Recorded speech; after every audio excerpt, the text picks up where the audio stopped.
Kojima dropped OD knock teaser. Little breakdown apparently of how this is going to work, allegedly, is that he is going to have a sort of series of, what do you mean AI features in MS Paint? It's MS Paint, how dare you? But basically OD is going to be like a platform sort of thing. It's going to be the name of the anthology series, if you want to think of it like that. And then underneath it, he's going to have different directors creating different things for it. So he's going to have his, which is called Knock, which is what we're about to watch the trailer for. But then like, crap, what's his name? The guy from Jordan Peele. He's going to have him go and do his own thing. And I forgot what he said that one might be, but it might be like Crangus McBasketball, Crangus. That might be his, you know. So he's going to break it all down, but each one can have a different focus and a different priority, allegedly. But let's look at this, because this is what he put out. Jordan Peele. There we go. James Franklin. Knock, paper, and scissors. That would be a very Kojima way of doing it.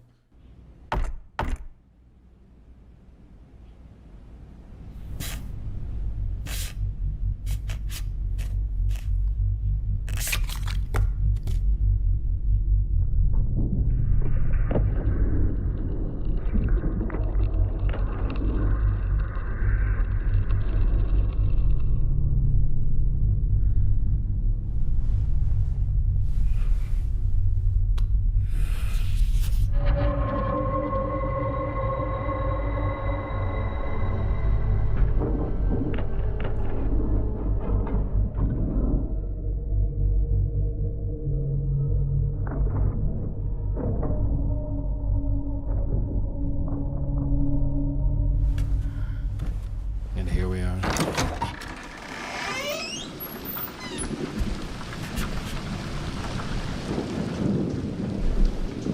The sound design is phenomenal.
For all players and screamers. So, couple of interesting things to notice at the back end.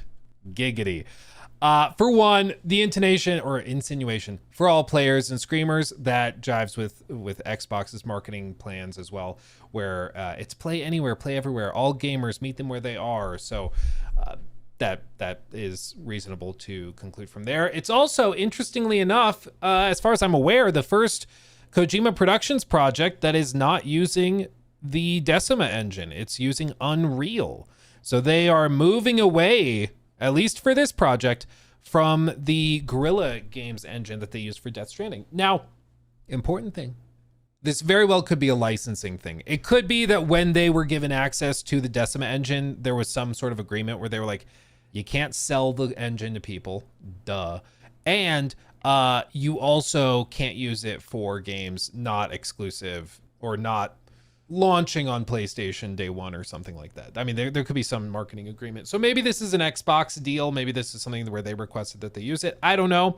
But you also see them put MetaHuman on it as well. So it very well could be that they just thought for this particular project, using Unreal Engine would be preferable, could be superior. I also find it interesting that they specifically have Unreal Engine listed instead of UE5. A lot of games will put, you know, just the Unreal logo, or they'll say Unreal Engine 5, but in this case, it's just Unreal Engine. Could be that they're anticipating using Unreal Engine 6 or something, or maybe Epic is moving towards just a more general marketing approach where it's like, it's Unreal Engine. It's not specific anymore. This actress is phenomenal. Of course, I mainly recognize her from It. She was in It Chapter 1 and It Chapter 2. Played Beverly and was phenomenal in those movies. And I'm sure she's done a lot of other stuff as well. But now heading up this project, and I mean, so good. So good. So good. I will say that a lot of these little tidbits are very PT coded. Not just like the design of the room and the presentation of it, but also like the random pictures of eyeballs. That's a very PT thing that Kojima did back in the day. I want to know why this chair is just shoved up against the wall, though. That's what I'm wondering. Like, what is it doing there? This chair is shoved this way, looking at the door. Like, I think this makes sense. Oh, she sits there watching the door for the monster that's creeping in. Interesting. Oh, she was in the D&D movie as well. You're right. But like this one, it's just at the corner of the wall. It's such an awkward place to put the chair. I'm sure it's intentional. I just want to know why. Oh, it's for her streaming so she can do reaction content. Yeah, exactly. But yeah, I mean, the fidelity of the animations is ridiculous. I mean, what struck me was these watch her fingers adjust around the box. Like, that is such a fine detail that they've fully captured here. It's really incredible. It really is incredible. And when she lights the next match, she strikes it once and it doesn't ignite. So then she goes to strike it again and then it ignites. And it's just a little bitty detail. But it's these little imperfections, these little details, 1, 2, that make it feel real and that actually elevate it like beyond just a simple cutscene. I also notice here, I'm guessing these are for a puzzle in this room. Did you see what I saw? He's got things written on the back side of these cards. 6 and 1, like what's he trying to tell us? He's 61 years old. He's come up with a new sex position to replace 69ing. I don't know. It's Kojima. Anything's possible. 6, 7. How dare you? Get out. Banned. How dare you? How dare you? So, I mean, I think it looks tremendous. This is where I feel Kojima's at his best, is with just total insanity and just big ideas and wacky stuff. This is what I think Kojima really excels at. I'm on the record for years saying I think Kojima has a lot of strengths. He does also have weaknesses, though. He writes dialogue like an alien trying to imitate humans. I'm sorry, he just does, okay? He doesn't know how human beings talk to each other. And so the dialogue is always really stilted in the Death Stranding games, especially. It's really, really weird and it doesn't flow properly. But when he's making like a horror game that is just pure insanity, he can do whatever he wants and it works. And this is where he's at his best. Like this is, I love this. I love this. And the presentation, without a doubt, is top notch. Like you can see as she's standing, just like watch her eyes. I'm not joking when I say that the tear wells up in her eye. It starts small, but it continues to well up as the monster gets closer to her before it falls and trickles down her cheek. Like, it's absolutely incredible. This is one of those things that feels next generation. This actually feels like it. Now, we don't know exactly what the technical side of this is. It could just be a fully cinematic trailer and it's nothing in this is actually reflective of what we'll actually get. There were a couple of little tidbits that made me think it was in engine as opposed to being fully like pre-rendered or something, fully cinematic. Like specifically up here at the top, you can see some little artifacting that is something you see in Unreal Engine games with some noise. See right there? See the kind of flickering noise? That's something you can sometimes see.